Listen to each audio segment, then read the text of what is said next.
Well, good morning, everyone. And Marita, again, thank you so much for your generous hosting. We couldn't do it without you.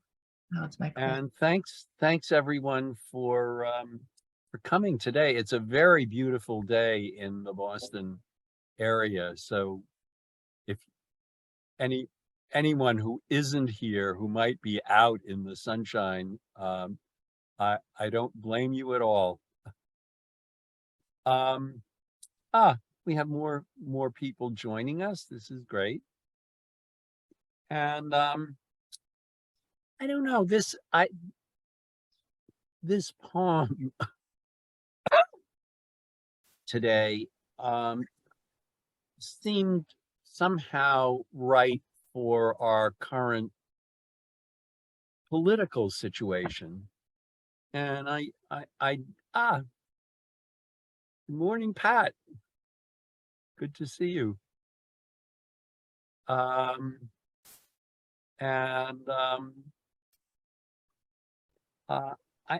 am not in general a big admirer of the poetry of Robert Bly. I think he wrote some wonderful translations.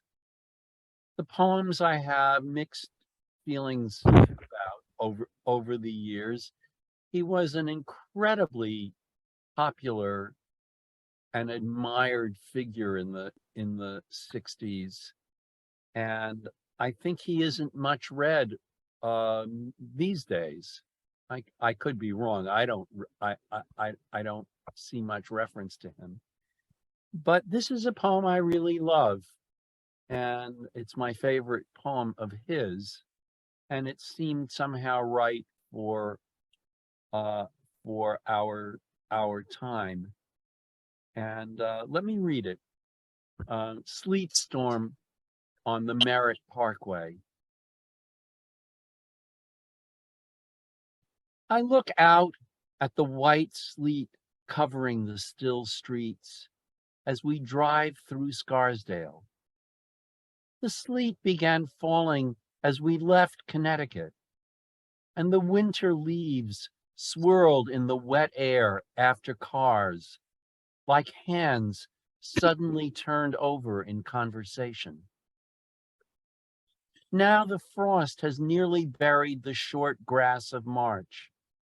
Seeing the sheets of sleet untouched on the wide streets, I think of the many comfortable homes stretching for miles, 2 and 3 stories, solid, with polished floors, with white curtains in the upstairs bedrooms, and small perfume flagons of black glass on the windowsills, and warm bathrooms with guest towels and electric lights. What a magnificent place for a child to grow up. And yet the children end in the river of price fixing, or the snowy field of the insane asylum. The sleet falls, so many cars moving toward New York. Last night, we argued about the Marines invading Guatemala in 1947.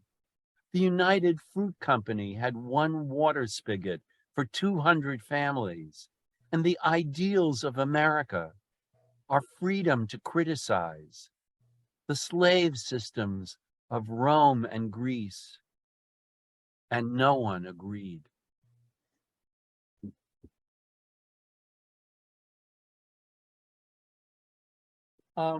So any general thoughts or responses? Wendell? Yes. I have to say, when I read it, I'm not I too am conflicted about Bly. I think was one of the world's great bloviators, actually. Yeah, he certainly became one. And I have a feeling that in some ways he's sloppy. And he's sloppy because his title is Sleet Storm on the Merritt Parkway, and there's no Merritt Parkway in the poem. the first thing he tells us is that it didn't start until he was out of Connecticut. So the sleet doesn't start until he's off the Merritt Parkway. That's right. And he's going through Scarsdale. He is in the valley of healed and healing wounds. All wounds heal with scars. We think of are these deforming scars or scars that have healed so that we recover function? We don't know. But he's unaware. He is, from at least this poem, I get no sense that he's aware of that sense. And I also think that just as we use dictionaries to check our words, if you're going to make your poem dependent upon roads, you need to get a map. Yeah, great. Well, in Bly's defense, I guess that road does change its name when you cross the New York State border, but it is the same road. And I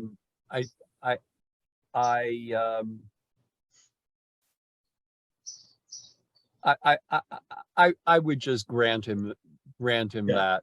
He could have been merely oblivious. Yeah.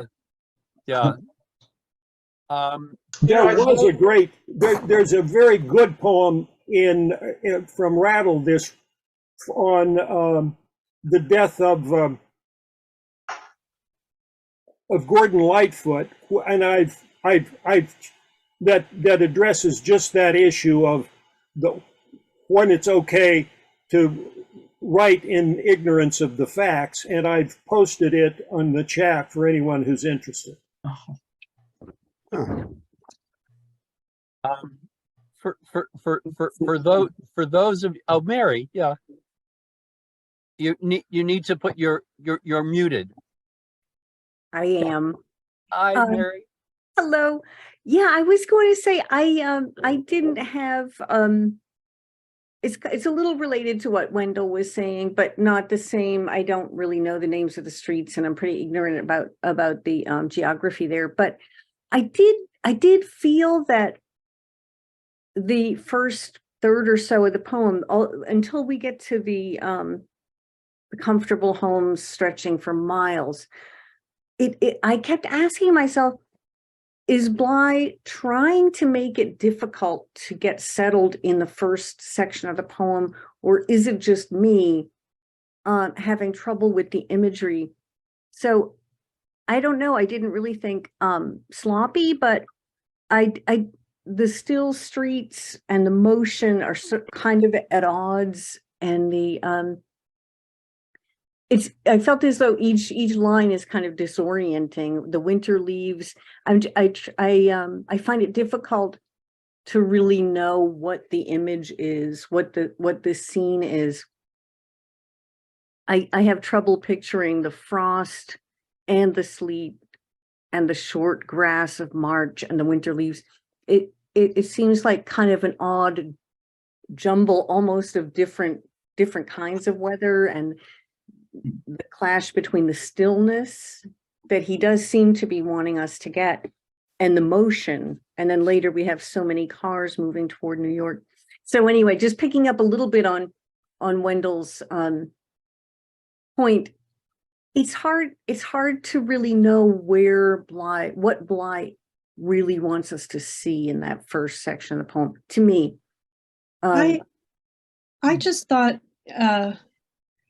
he was trying to give a sense of the passage of time, that I look out at the sleet as we left Connecticut is when it began. Now the frost has nearly buried the short grass. I think I felt, not to say I don't hear what you're registering, but my sense of this poem is that it's inviting us to think as we're driving along, and that the mind of the poet is inside the car, but is also where he's come from and what's out the window and what will happen to the people in these houses and what happened last night in the argument.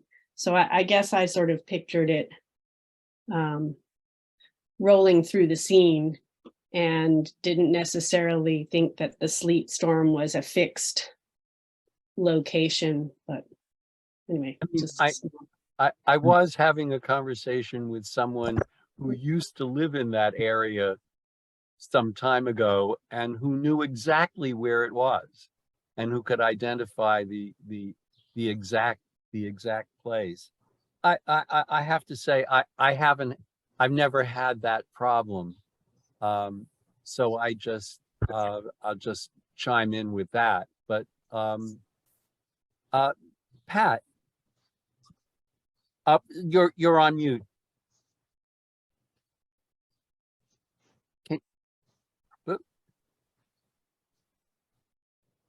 Pat, if you hit the space bar, that should, Oh, there you go. Oh, I didn't know about the space bar. Anyway, it just occurred to me also that talking about Scarsdale at the very beginning put me right back in the 60s and the early 70s. You know, when Scarsdale was a big word. So I felt like that was the purpose, you know. And then of course the concerns are those that's what we used to talk about.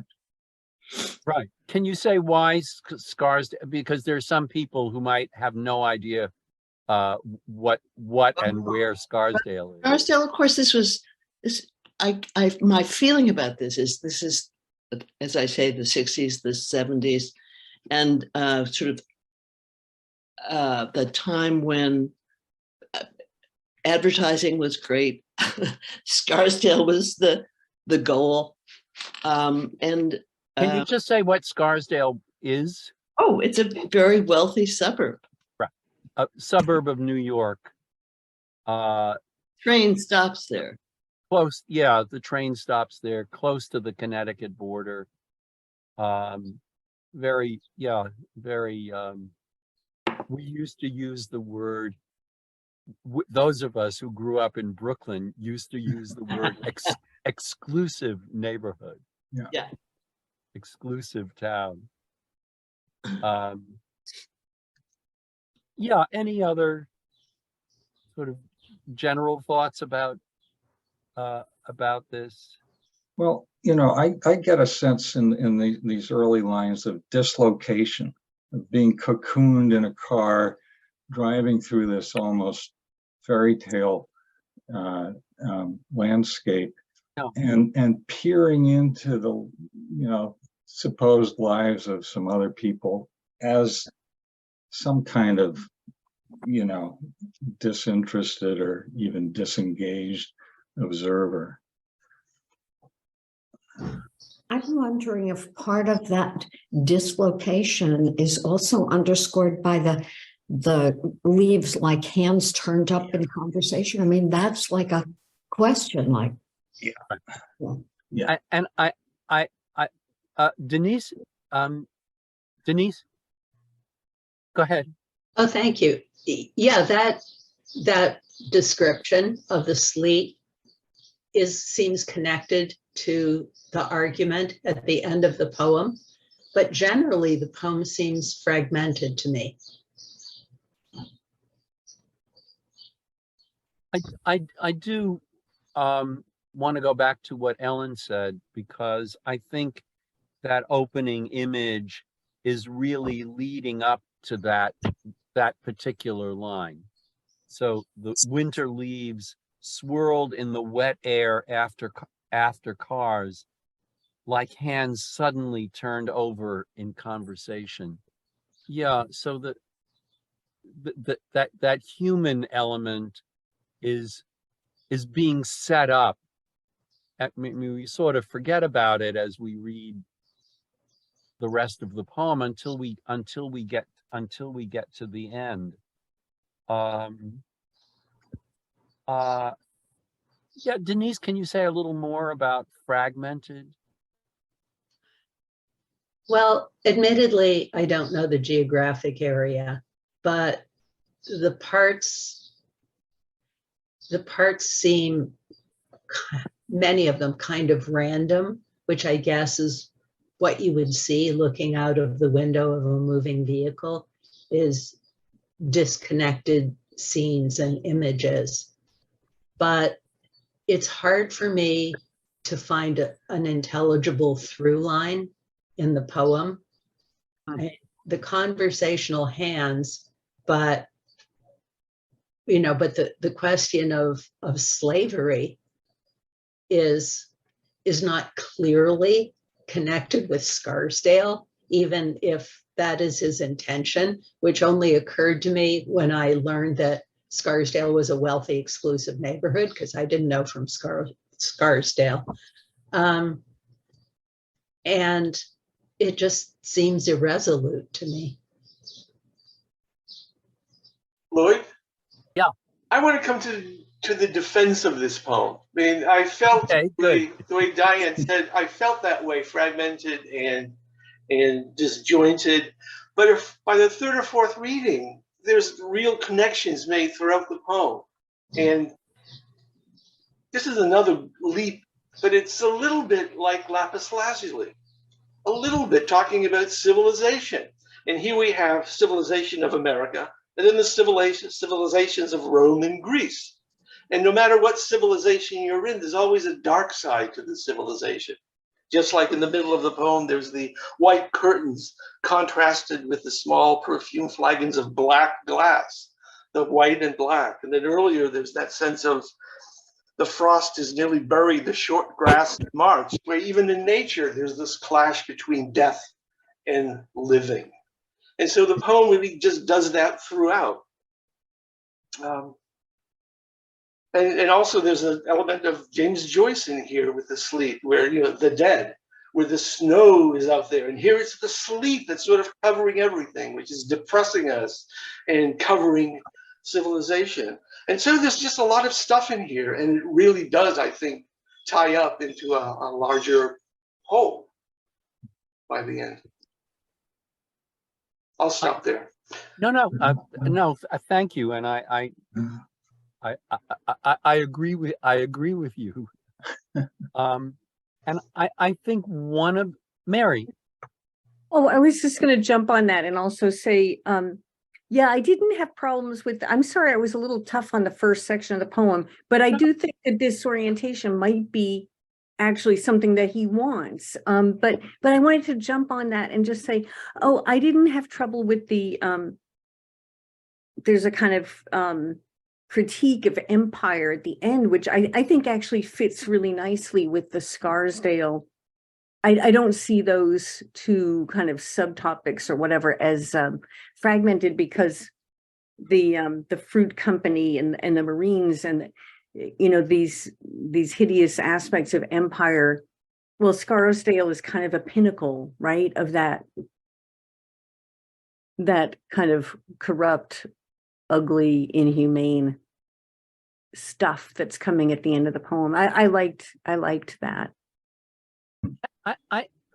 Let me say, one of the things that I like so much about this poem is that I think I'm being set up for satire, and that Scarsdale and Connecticut and the Merritt Parkway and driving to New York, perfume flagons of black glass, white curtains on the upstairs windows. I think that's setting us up, or it feels to me as if I'm being set up for some kind of easy satire on the rich versus the rest of us. I mean, that these are sort of fairly, they could be not very subtle images of, wealth versus the rest of us. And I think what's remarkable about this poem is that that's not the case. And I think it's not satirical. And so I'll come back to that point. But also, one of the things that I think is really interesting about this poem is the way it sounds, and that you might feel a little disconnected by these images, but look at all those E's, all those E sounds, which I think keep us moving forward, like being in the car and kind of gliding, not merely driving, but, gliding on the ice on this, on this major highway. Stephen? Oh, no. No. Oh, okay. Those sounds are all almost always doubled too. Yes. Yeah. So too strong, long. The white sleet, the still streets, the sheets of sleet, the wide streets. Sheets of sleet on long, the long wide syllables.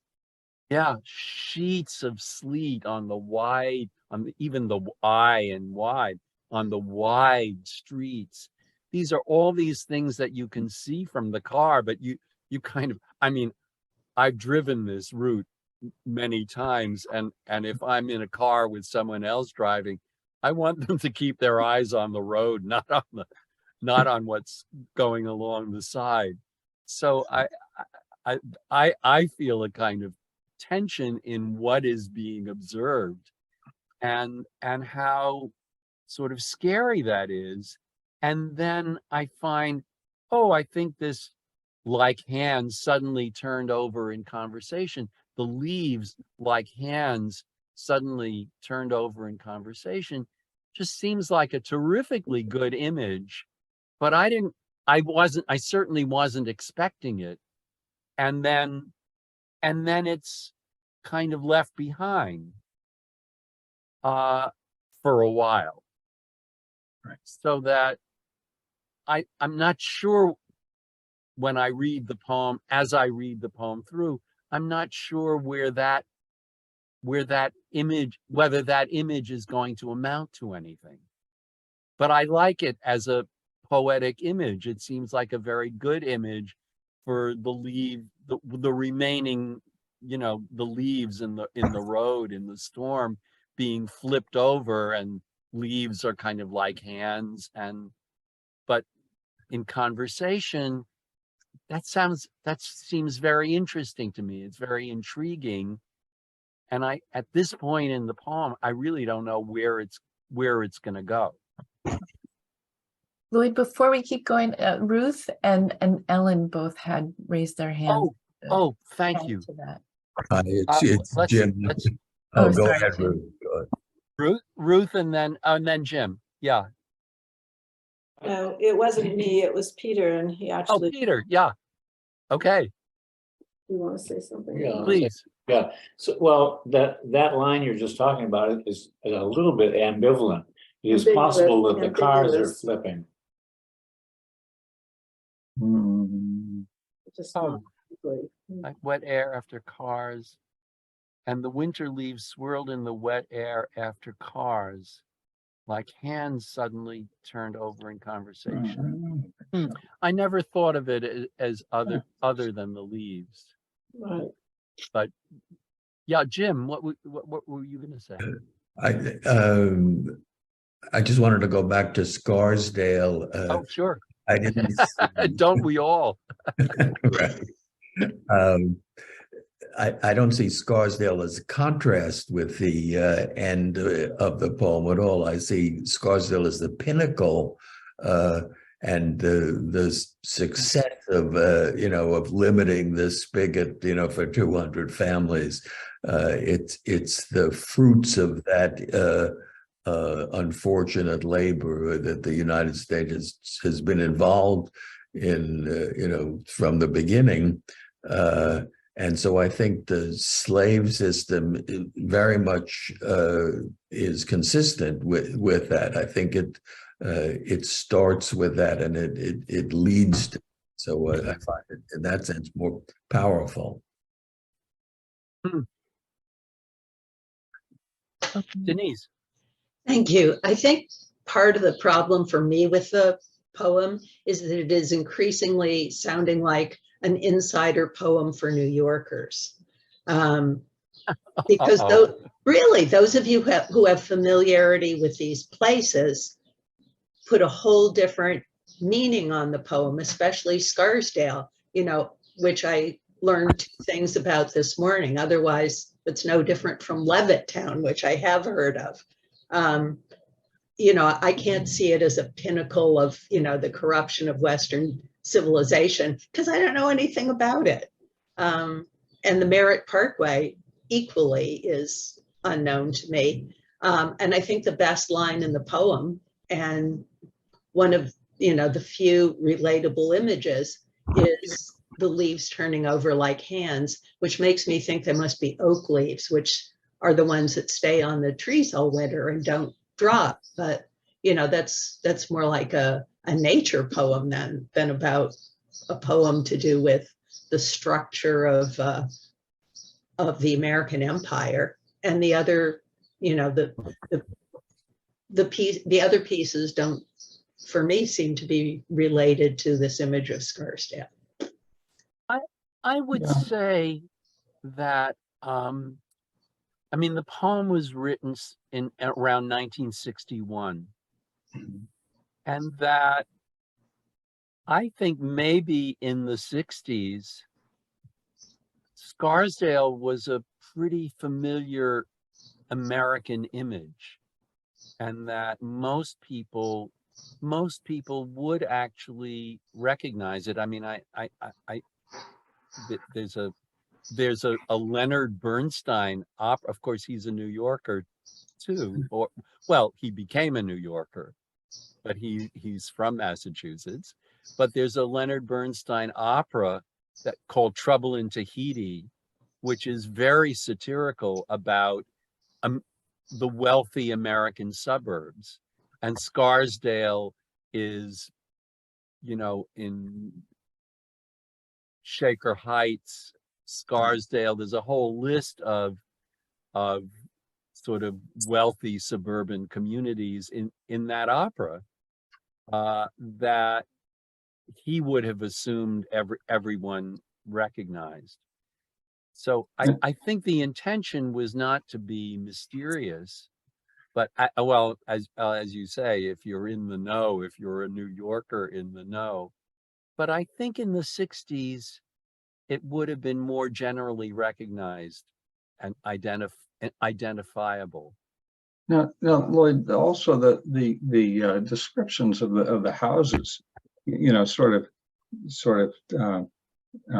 imply a higher socioeconomic status, don't they? Right. The many comfortable homes stretching for miles. Polished floors. Solid with polished floors. I think this list of the description of the houses is very interesting. And this is where I think the poem actually turns into something more interesting than I expected it to be, than I would have expected it to be. I think of those opening lines as sort of well written with that very interesting image of the leaves turning up, like flipping over like hands in conversation. And then I think I'm being set up for something that might be satirical, that might be, and with Scarsdale being an easy target, the many comfortable homes stretching for miles, 2 and 3 stories, solid, with polished floors, with white curtains in the upstairs bedrooms, and small perfume flagons of black glass on the windowsills. And I I'm just feeling like I'm being set up for, well, this is, oh, I'm sorry, Mike. Yeah, please. You're muted, so turn on your sound. Thank you. Hi. I was looking up Scarsdale on Wikipedia, and it tells me that in 1961 there was an anti-Semitism controversy in the town. And I'm sorry, your sound is very blurry, so I'll get closer to I'm my not mic. hearing you very well. Is this any better? A little better. Little bit. Okay. Talk really slow because there's something off about the sound. In 1961, there was an anti-Semitic instance in Scarsdale, which got the local bishop involved with excommunicating some people. And I'm reminded of Jesus's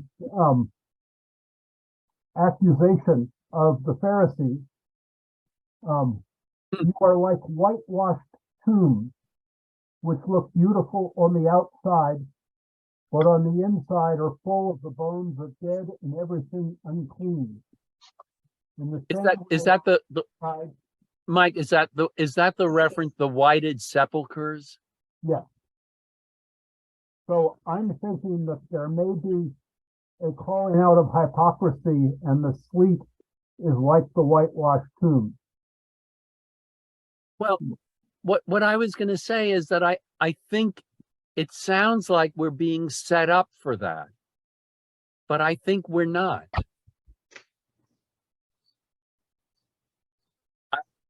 And I think one of the key words, I'm sorry, Michael. Yeah, your hand. And Suzanne as well. Okay, Mike, and then Suzanne. I'll take it down. Michael Steffen. Yeah, I just wanted to make a comment how the very end of the poem almost excuses every intention of the poem possible, and no one agreed. Although I hate to be a stinker about it, it's a sort of it is a sort of a way out and an excuse for amalgamating this oddity. I agree with you totally. There's a gesture toward the social satire thing. The poem was written and came out before the Kennedy assassinations. It's really a time of America that our world might not understand contextually very well. But those last four words almost excuse the sort of hodgepodginess of the lists at the very end. That sort of generalization of kids who grow up in this affluent area all ending up in price fixing or in mental hospitals, I think is lamentable. I think it's really sad. And Bly is full of sloppy assumptions like this. Yeah. He's more political than poetical, I think, often, from my knowledge of him, although he's very powerful in some instances, but he's another of very many instances in American poetry where politics were allowed to wreck aesthetics completely.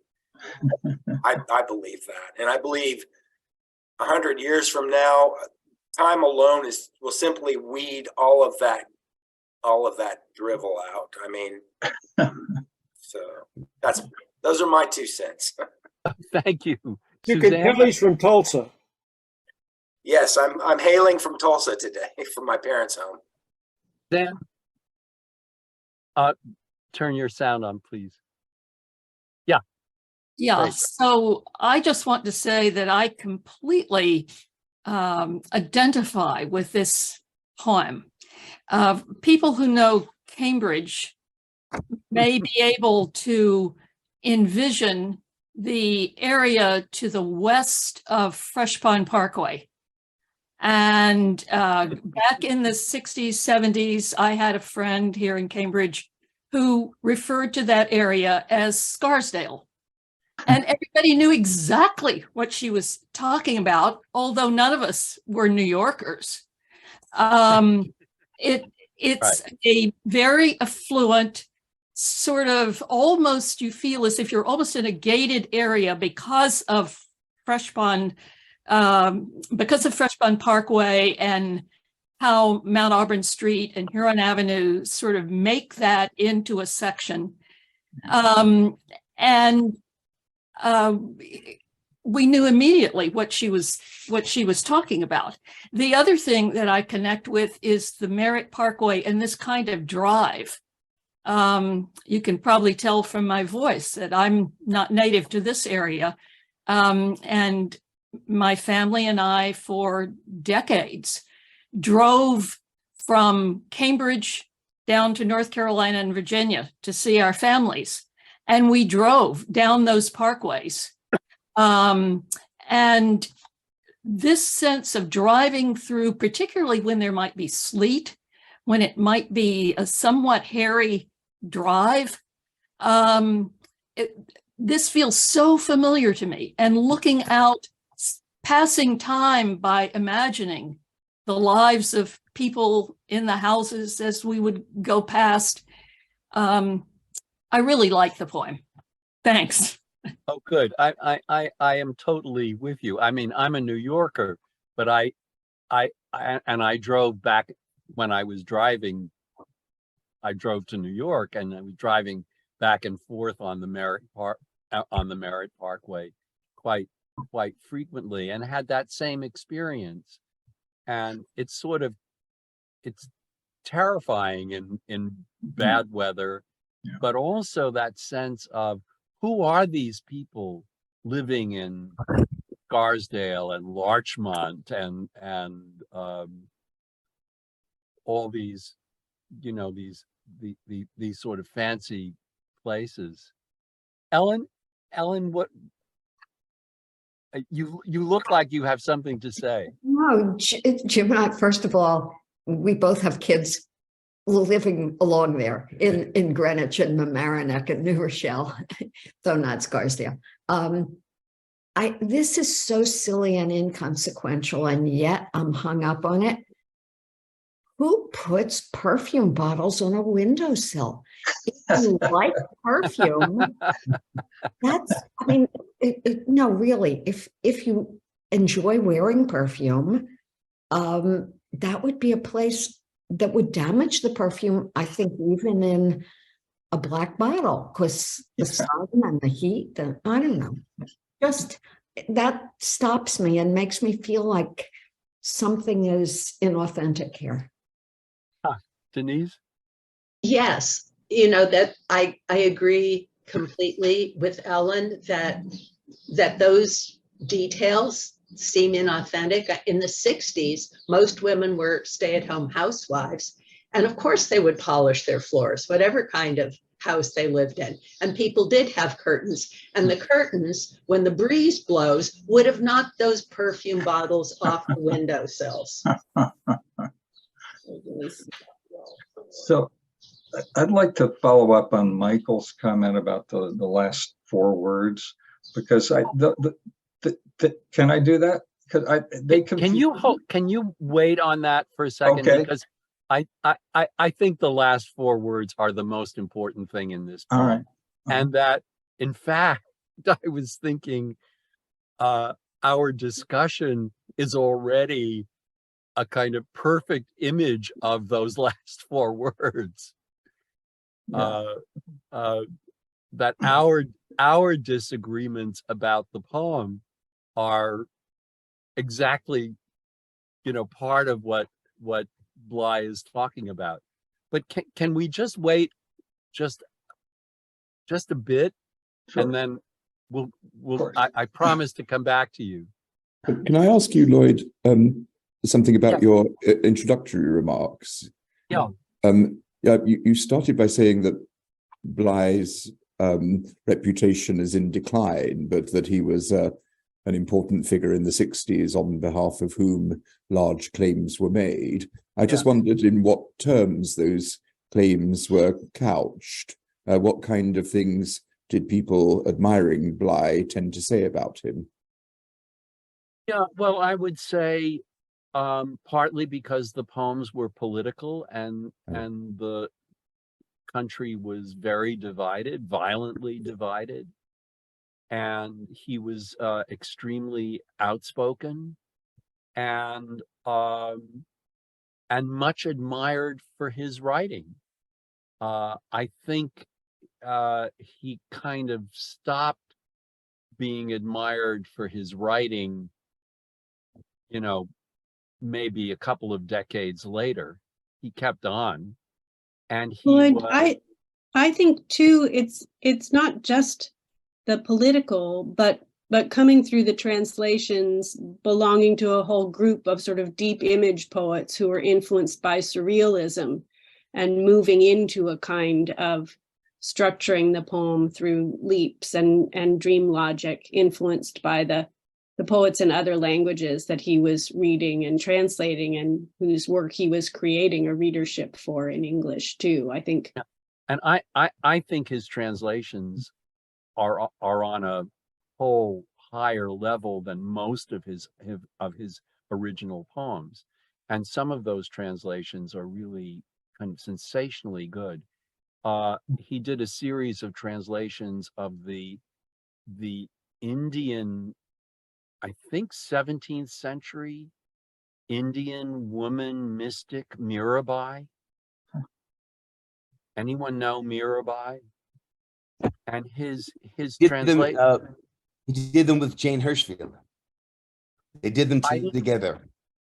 I'm not sure they did all of them together, but but the book that eventually came out though had them both. I see. Yeah,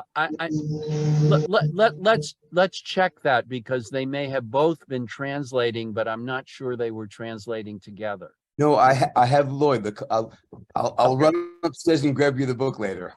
Okay, no, great, good. No, I haven't read them in a long time, but I remember admiring them a lot.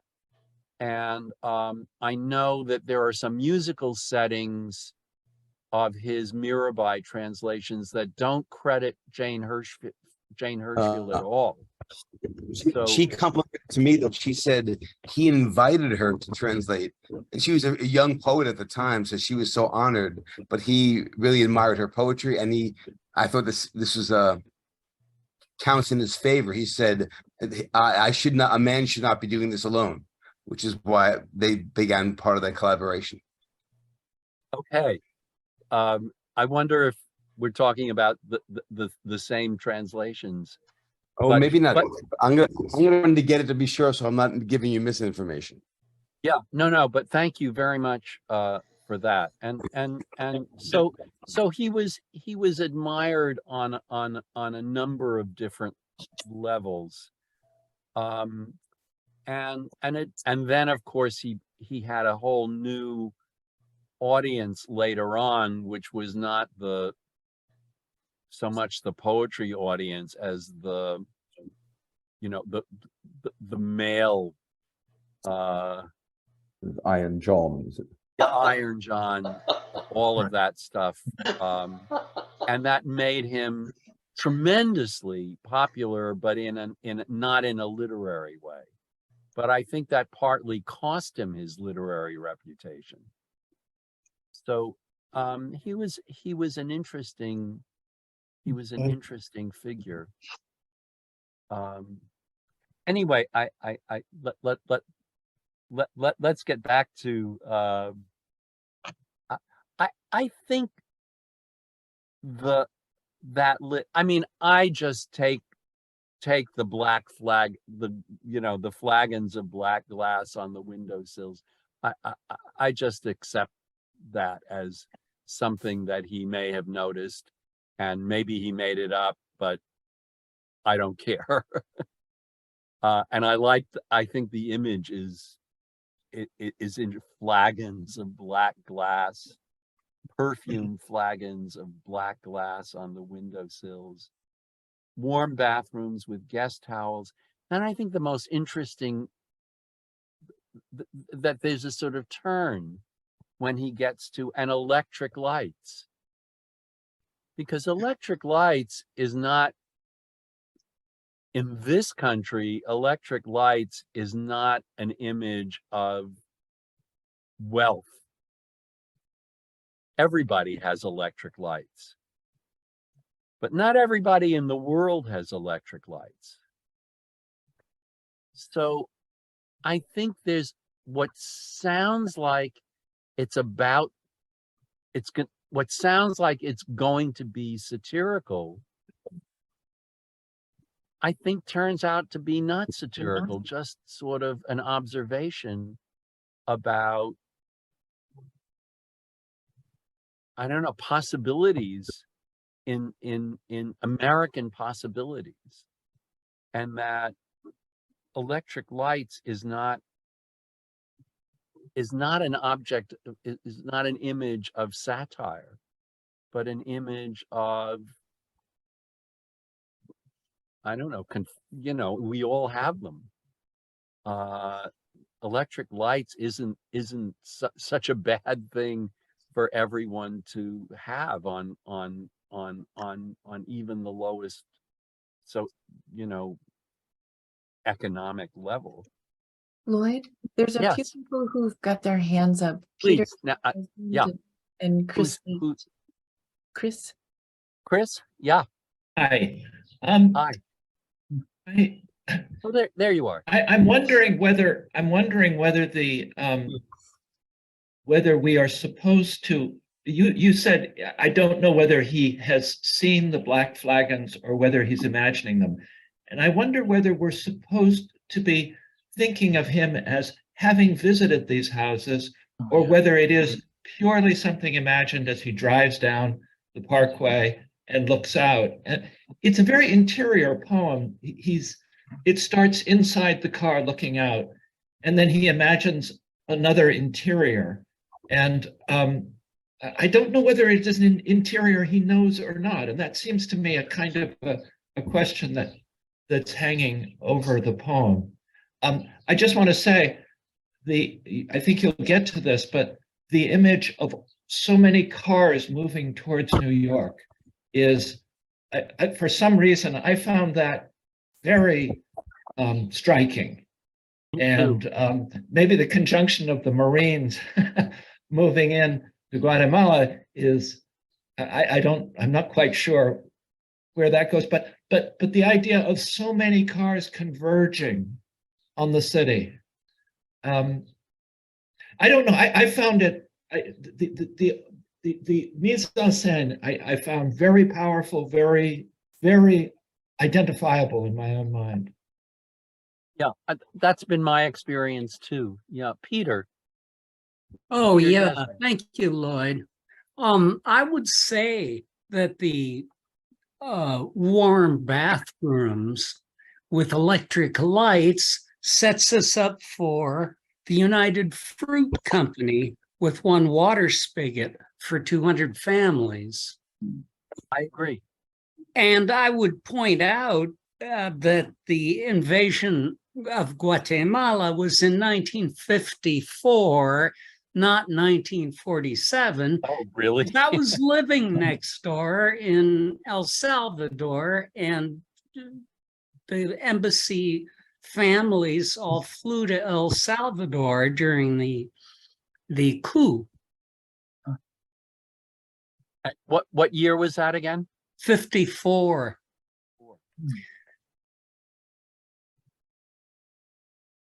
Yeah.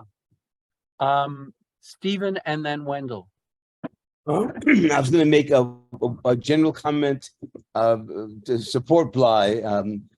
In addition to the translations and things that he did, I believe he created an excitement for what poetry could do and could do for audiences. I remember readings, and this is after his in the 70s and 80s, when it was more about a type of available mysticism. It was definitely about views of the world that extended beyond the American view. And I think this poem is supposed to be giving us maybe the narrowed American view that he was working against. That maybe this is not quite a persona poem, but like that, this is a viewpoint bordered by something that only at the end of the poem the borders begin to perhaps dissolve, and then not just for the argument's sake, but just so, Lloyd, you have it here. Lloyd, this is the book. Yeah. And there's Jane. Like I said, Jane was the co-author, and because she told me about how very much it was an equal partnership, even though at that time the status was not equal. She was a younger poet and he had a tremendous reputation, and she always was very grateful for the way that he became a partner to her in those translations. The ones I think Bly did alone that he became famous for too was the Rumi translations. Remember, he was an early translator of Rumi and Kabir. And your sense is that all of the translations in that book were collaborations? Yes, because like in this one collection, now he might have started ones even beyond this one too, but these ones are all attributed to them both. Maybe he retranslated with her when he realized the voice wasn't quite right in that way. I don't know. Yeah, I'd love to see that book. Well, we have to have a coffee. I'll bring it when we have a coffee. Great. I'm going to go ahead and accept your invitation, which has already been extended. You're next. Yeah. Well, I appreciate the poem. I've begun to appreciate their poem and retract some of my earlier admissions because he makes an equation between the sleet falls, so many cars moving toward New York City. We who are traveling on the Merritt Parkway are the sleet, which covers the emerging spring. So that's the one problem that I have with that is he then becomes glib. So instead of, and yet children end up in the river of crisis. You know, some children do. It's the children, as if all of the children in Scarsdale are doomed to. You know, it's the definite article there that cheapens for me what he's saying.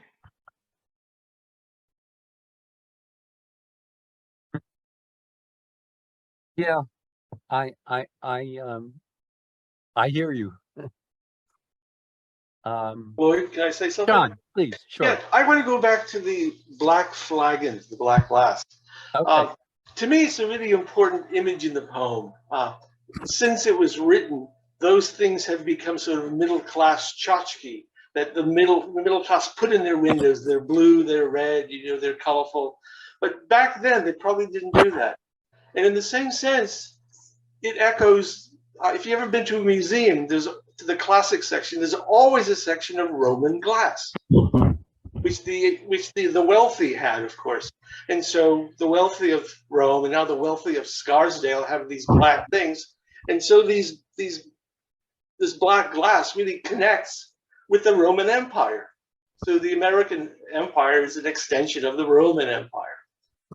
And that kind of connection, I think, is subliminal, but it is there. I was thinking about the part of the Museum of Modern Art that had American artifacts that were really on the borderline of art and commerce. Yeah. And how beautiful those objects are. And this seems to be a kind of I like that connection with the Roman Empire. Yeah. I've Jennifer, seen I've just seen plenty of these, You know, maybe it's because I've been clearing out the houses of elderly relatives. Often little perfume bottles come in pretty bottles that when the perfume's done or dried out, you put them somewhere on the windowsill to catch the light. And I have 6 or 7 tchotchkes on my windowsill here that none of them are perfume bottles, but one is a little purple glass bottle that was my aunt's. I think what's striking for me about that particular line in the poem is all the other descriptions of the interior are more generic or expected, you know, windows, curtains, heat, lights, and then suddenly this very particular small perfume, even a word like flagon, small perfume flagons of black glass. So it's kind of interesting in there. I don't, it doesn't seem realistic or I mean, you know, it doesn't seem unrealistic. I just think it's as a moment in the poem tracking what it can see or what it can imagine. It seems to me it's balanced out by that Guatemalan water spigot, you know, which is another. The United Fruit Company had one water spigot for 200 families. I'm picturing a water spigot here and a flagon there, spigot and flagon being odd things that stick in my brain. And it's not asking me to zero in on those. It's just kind of putting them in the mix for the brain to go by. But and of course he can't see them from the car. He's just imagining it's his fantasy of what these houses are like. And maybe he's been inside them, and probably he's been inside them because he was already a kind of notable figure, but maybe not. Maybe it's just a kind of fantasy image. And I think I think these examples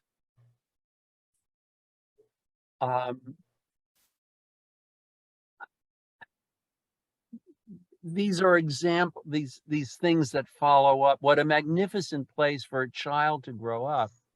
And there's a kind of, I don't know, there's a kind of naivete that about that I find very touching, and ironic, and sort of. Oh, I'm sorry, Hume. I just wanted to, Yeah, I mean, we're getting to what you wanted. No, I don't want to even go there yet. but no, I just wanted, as a rejoinder to the question that somebody else raised and you just raised about whether he was ever a guest. Why would he mention guest towels unless he had witnessed them? We've all heard of them. Or most of us have heard of them. Yeah. Now,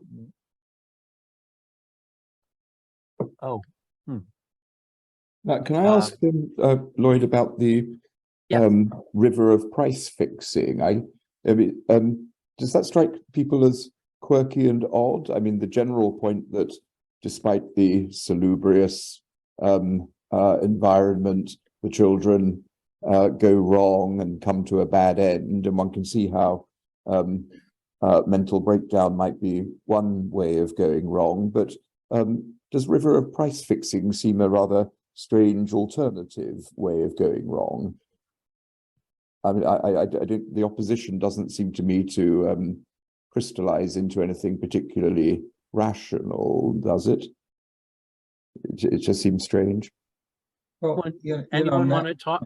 You? Yeah, well, first of all, I am not now, nor have I ever been an economist, but thanks for the alert. Yeah, but that term sounds almost quaint now in the face of vulture capitalism and surveillance capitalism. But I think that was a huge preoccupation of that period, starting from World War II, where there was price fixing that was imposed by the government, of course. And then there was this long period of sort of feeling out how to how to arrange competition and the operation of the capitalist system after that. Steel strikes many times during the 50s leading up to this point. So I think possibly this was just kind of a top of mind preoccupation. I mean, I just see this as a way of that either moving up into a world of capitalistic fraud, or down into the world of the insane asylum. Right. You either get very rich and manipulative and criminal, or you go crazy. And that seems, I mean, I think they're just examples of possibilities. And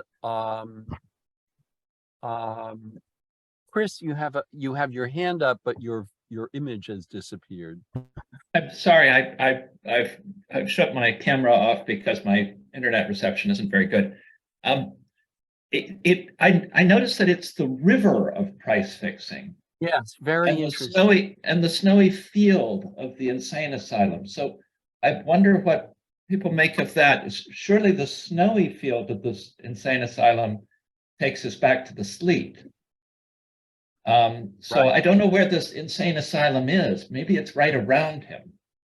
And maybe the river of price fixing is the Hutchinson River, which the Merritt Parkway turns into as it crosses the New York border. But at least the river and the field, I thought added something that, just the mention of price fixing might not. Yeah, and it's part of this sort of fantasy of he's driving along and he sees houses and trees and rivers and fields and it just, I think it's clearly deliberate that it's part of this landscape and the possibilities of this landscape, and it may be that he has very specific rivers and fields in mind, and it may be that it's just his sort of sense of the landscape of possibilities. The book that this is from, which is obviously later than the poem, has snowy fields in the title. Stephen, do you remember? It's called Silence in the Snowy Fields. The Snowy Fields is the title of the book, and I think he got part of that title comes from this poem. That is, the poem preceded the book that it was in. So I think this was a kind of important poem in that book, and I think that was his first book. Does that sound right to you? I think so, yeah. Yeah. Last night we argued about the Marines invading Guatemala in 1947 or 54. United Fruit Company had one water spigot for 200 families. And the ideals of America, our freedom to criticize. I mean, these are the details that made me think how contemporary this poem is, how much it's an image of where we are now in this country. And the idea, you'd think the United Fruit Company had one water spigot for 200 families. You'd think that everyone would agree about that, about how awful that was. You'd think we would all agree about the ideals of America. Our freedom to criticize You'd think everyone would agree about that. The slave systems of Rome and Greece. You'd think there was no controversy about that. And even about these things, no one agreed. And how, I mean, I find the end of this poem heartbreaking and scary, because I think that's the world we're in now. I mean, we can't even agree about the debt ceiling. You know, and that's what the sleet is falling on. Exactly. Yeah. Yeah. So now, do you see those last four words as an indictment of a piece No. with the? Okay, No. but then is he shrugging his shoulders? I mean, this is what confuses me about it. No, I think it's, I mean, I think that that ending is really kind of sensational, because it's not what you expect. And how many times I read the poem, I'm always surprised by that ending and the abruptness of it.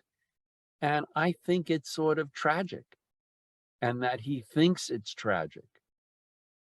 That it's not, he's not shrugging his shoulders. I don't take it that way. I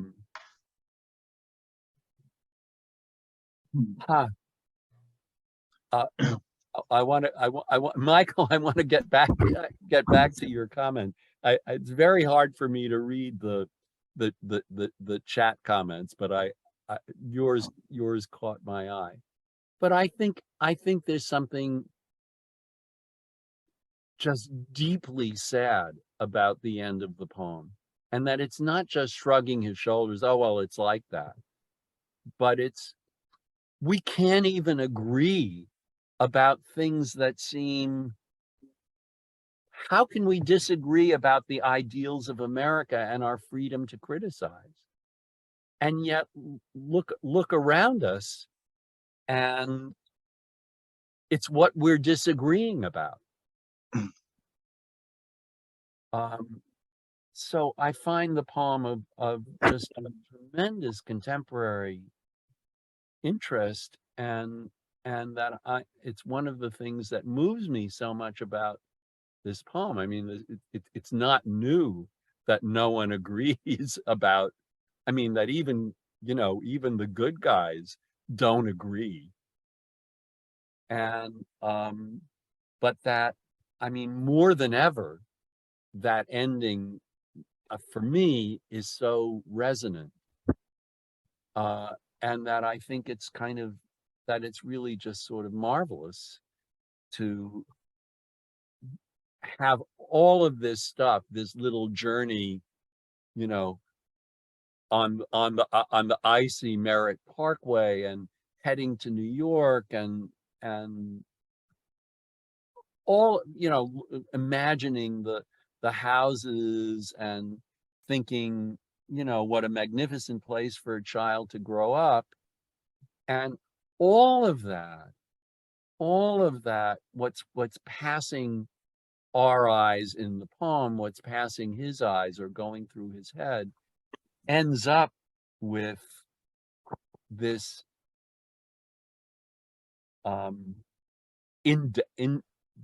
this indefinite conclusion, this painful, even tragic conclusion. I'm not, John. The irony here is, in the last four lines, those are bookended by argue and agree. And there's only one letter difference between those two words. Ooh. And so there's a sense of Bly telling us that, we're so close to each other, but we just can't connect. There's this one little thing that is distancing us from each other. And it's just this incredible irony. We can't get over that. Yeah. And there's another curious thing, Lloyd. I was going to notice the comma at the end of the freedom to criticize and the slave system of Rome and Greece, it doesn't mean that we're criticizing slave systems. Right. No, It's- no, it's no, no, just- no. It's just part of the list of things at the end. And when he separates the freedom to criticize from the slave system, it's like it's a double-edged thing. Rome and Greece had this. We have got this. Not that it justifies it, but it puts that ambivalence in there about civilization. I mean, that the comma really just made that a list when in fact a lot of people in the thrust of the American discourse want to reduce American history to that one issue. There is such a powerful thrust to do that. Yes. No, I agree. And I totally agree with you about those comments. It's part of the list. It's part of the list. Our freedom to criticize. How can we not agree about our freedom to criticize? And I mean, and look what's happening. I mean, this isn't fair, Susan and Yehudi. You're not volunteering to speak, but I'm so curious about what you make of the poem and this discussion. The discussion has helped a lot because I couldn't find what made this a poem.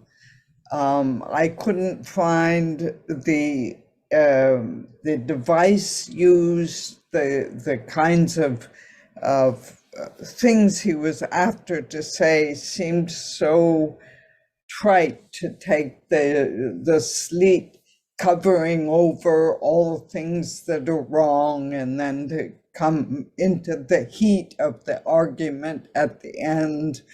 And even the agreed and Greece bring us back up to sleet and the double E's and all of that. But I was not convinced by it as, how to say it, as a poetical, rhythmic device that was moving and captured me. So listening to you, knowing that you really like it, listening to all of your comments, and Jennifer, the idea of being trapped in the car and thinking and arguing and seeing these things, all of that has made it more meaningful for me. But good. But it still is not my favorite of the poems. Well, it's not mine either. It is my favorite Bly poem, and it's a poem that sort of came to mind, really because of where we are in this country at the moment, and it seemed to me it was the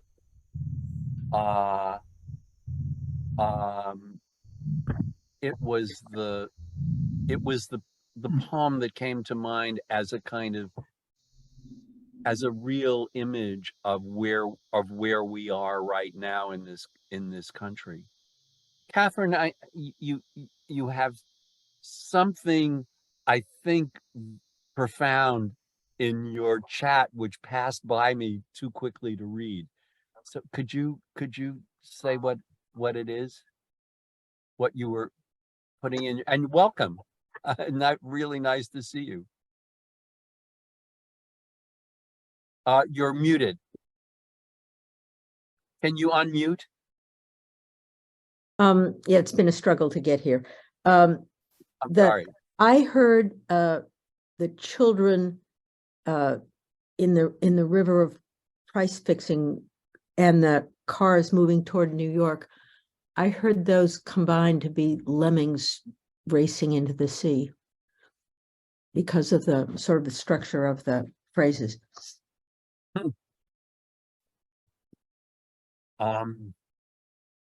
Lloyd. Yeah, yes, please, Stephen. Yeah. There's a great comment that Jennifer made in the chat. Could you ask her to read it, Jennifer? Because I think that reflects on where Bly really is in this poem. I was reading this poem with a 60s mentality. I remember what Bly meant for me during that time. And I think Jennifer anchors it in a broader context, if you don't mind, Jennifer. Do you mean the note about leaping poetry? No, that too, but didn't you also just say about relating it to William Carlos Williams? Yeah, no, I think it's just because, so Williams' poem, sometimes called The Pure Products of America Go Crazy, sometimes called To Elsie, is also a poem from the point of view of sitting in the car and kind of capitalizing on the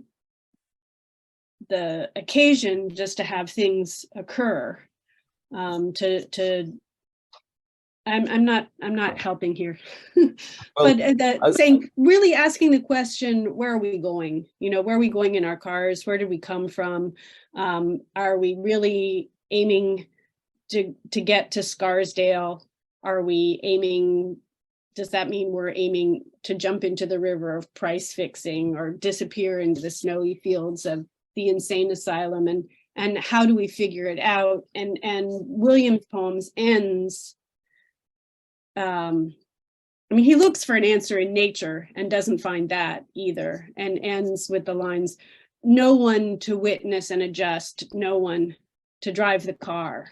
And that's his sense that we can't get it together as a country to go in a consistent, logical, meaningful direction, and that the craziness comes from their wanting to be one direction, and that usually means get out of where I am to someplace better, involving more money.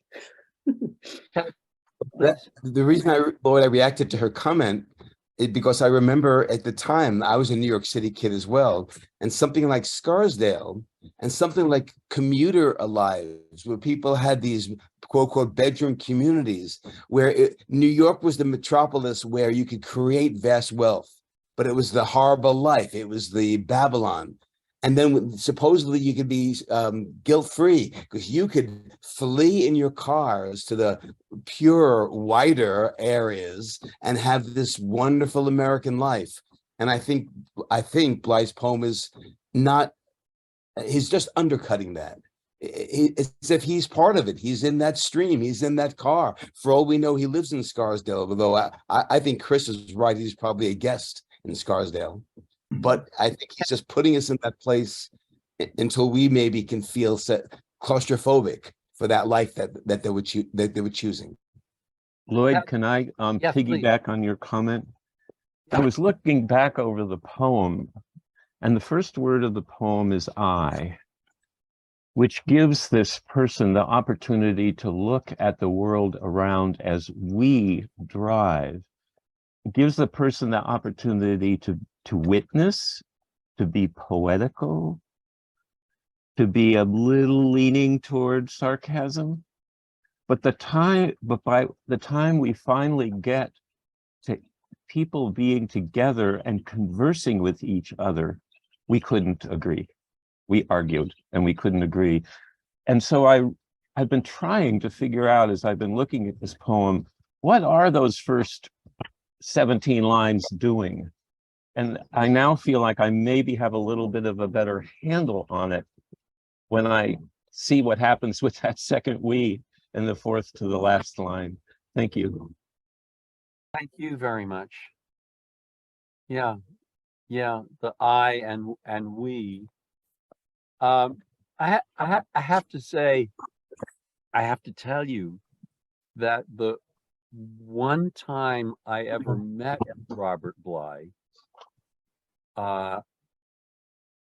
it was actually with Frank Bedard, and Robert, he gave a reading in Boston, and he needed a ride to the suburbs somewhere where I think he was staying.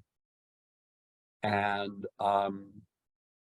Frank and I drove him to wherever it was, Lincoln or Concord, or, you know, maybe somewhere further away than that. And the only time I have ever been in direct contact with Robert Bly was in a car driving from Boston. Well, this poem makes me think of a story. You know, Bly lived on a farm in Minnesota, and Lewis Hyde tells a story of going out to that farm and helping dig the outhouse. So I think of that next to the warm bathrooms with guest towels and electric lights, because that outhouse would have been a very different context. Right. Warm bathrooms with guest towels and electric lights. Imagine. Yeah. Also, Lloyd, Donald Hall in Unpacking the Boxes mentions a long road trip that he made with Robert Bly once. And it ended with Bly getting out of the car in the middle of nowhere and just telling Hall to go ahead, and he would find his way. At like the end of an argument they couldn't conclude. If there's anybody you want to disagree with, Donald Hall would be a great companion to go with. But Hall also had this vision of these wealthy Wall Street kids, and the term price fixing comes up in Hall a lot too. So the book reminded me of Hall's relationship a little bit with Bly. Yeah, very interesting, because they really were friends, weren't they? Yeah. Hume, were you going to say something? No, uncharacteristically. I don't know if there's anything to add. I don't know if this is a great poem. But it does seem, to me, it just seems very timely, and I'm very moved by it. And I read it, I expect it to be a kind of easy satire, and that I find that it's not, and that it's more genuine and more open-ended than I would have expected it, than I had expected it to be. And I consistently feel that. I mean, as I read this poem, and it's a poem that I've read many times, and which I can't say about any other Robert Bly poem. I was not an admirer of his.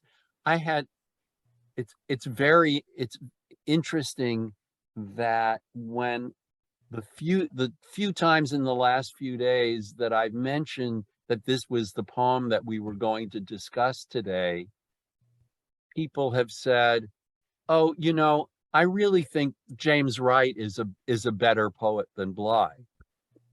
And I completely agree. And it's interesting that, you know, the other poet from the 60s who were being read a lot was James Wright. And I'm probably going to pick a James Wright poem sometime down the line for us to talk about. And I love James Wright. Catherine, my teacher, Mary Curran,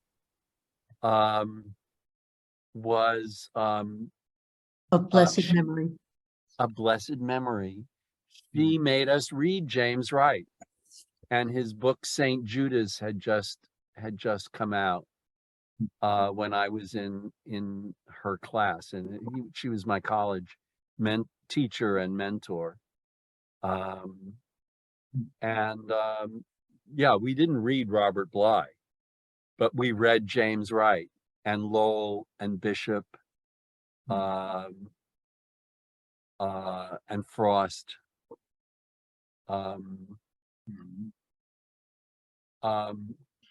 So, but this is the poem that has sort of been in my head these last few months, especially, and no one agreed is, I think, one of the great sadnesses of our country right now, and that's what I feel when I read this poem, and I love the, as I said before, I love the fact that we as a group haven't agreed about, even whether this is a good poem or how many flaws there may be in the poem, and is it as, as well written as we wanted it to be, and that some of us don't know Scarsdale, and no one agreed, and then, which I think for me kind of is an image that justifies our discussion of this poem, and we don't have to agree. I don't, in this case, and about particular poems, I don't really want us all to agree, and I love hearing, I always learn something from you, and even when you don't agree with me, I learn something about the poems, and I learn something about the poems that I do agree with. So I'm very happy with a discussion like this. And any other comment? I mean, Bill, does this poem make sense to you as someone who is not an American from New York? I think I missed a lot of the references, probably more than anyone else in the room. Scarsdale I'd only ever heard of as the name of a diet from the 90s or something like that. I knew that was not the relevant thing, but it kept distracting me. But I've enjoyed the discussion. I too, like several people in the room, couldn't make much of it, and I was quite intrigued as to why you had chosen it, because I suspected you had something up your sleeve, a particular reason for liking it, I too end up liking it rather more now than when I began. I don't think my misgivings were quite the same as those of some other people. I mean, a lot of the reservations people had seemed to do with the fact that particular details couldn't be integrated into some overall encompassing reading, and they seemed therefore rather arbitrary in some cases where things resisted that kind of assimilation to an overarching plan. I liked that because it made them the more quirky, and I'm quite moved by it now. I mean, I'm rather sad that your remarks about the rest of Bly sort of discourage one from going to his other work. Translations are Okay, very okay. much worth reading, very much Right. worth reading. But no, I wouldn't especially encourage you to Right. to concentrate on Bly. There must be a community outside of London that has this kind of, I guess these sort of, Scarsdale's isn't a gated community, but it's very close. It was very close to being that sort of, wealthy, Right. Protestant, white, rich, quasi-private community. I've never been there.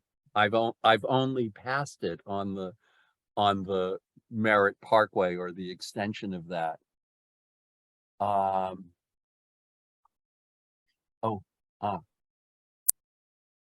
Thank you, Jennifer. Can I just ask a technical question? Yes, please. When we leave the room, we sort of lose access to the chat. And if I wanted to follow up some of the leads that people have put in the chat, is the only way to do so to sort of click on them immediately before one is ejected, as it were? No, I can send the chat to the group. Sometimes the chat is, when I download it, the formatting is kind of wonky. So it's a little not easy to read, but I'm happy to send it to the group if that's helpful. Thanks, Marita. Sorry if that puts you to more trouble. No, not at all. But I need to have us say goodbye and Lloyd, this was wonderful discussion. And actually it was one of the first poems that people had such mixed feelings about, which made the conversation really engaging. So yeah, I thank you so much. I agree. More disagreement than I expected, but I did expect some. And it was very illuminating.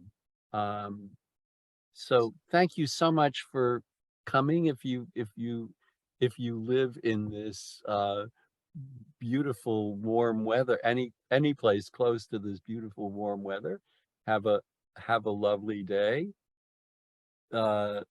Denise, I will talk to you when we have our New England Poetry Club meeting in a little while. And so we'll be chatting very soon. And thank you, everyone. And see you soon, I hope.